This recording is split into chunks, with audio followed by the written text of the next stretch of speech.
It was a combination of a chokehold and a heart attack that led to a 51-year-old man's death at the hands of another. That from medical examiner Dr. Aurelio Espinola, who ruled Robert Borja Cruz's death a homicide. PNC's Rebecca Elmore with the details.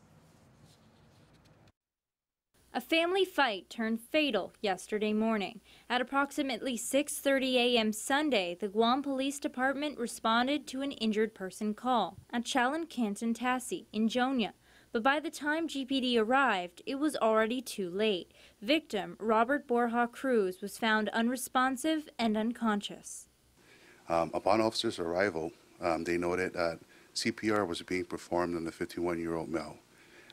Through initial investigation, it was determined that an argument ensued between two family members of the household, in which at the point of the argument, it got physical.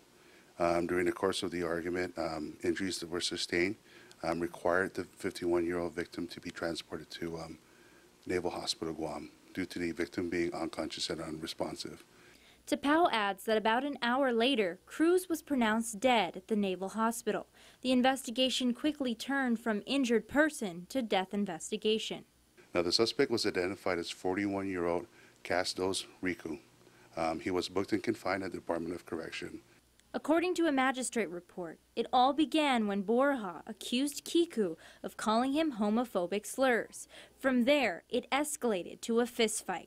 Kiku admitted to police that he punched Cruz on the back of the head at least twice and 3 times to the right rib cage, eventually landing the 51-year-old victim on his back. But the report says Kiku didn't stop.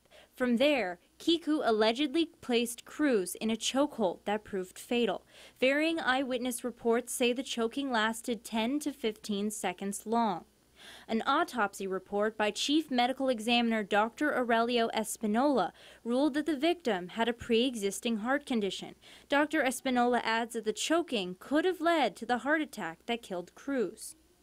A family member of the victim tells PNC that Kiku lived with Cruz and his family. He's also reportedly the husband of Cruz's niece.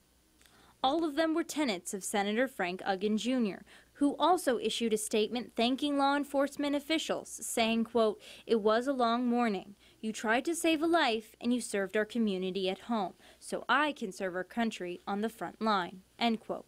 The relative says Kiku and the niece were just a few days away from leaving the residence and living on their own.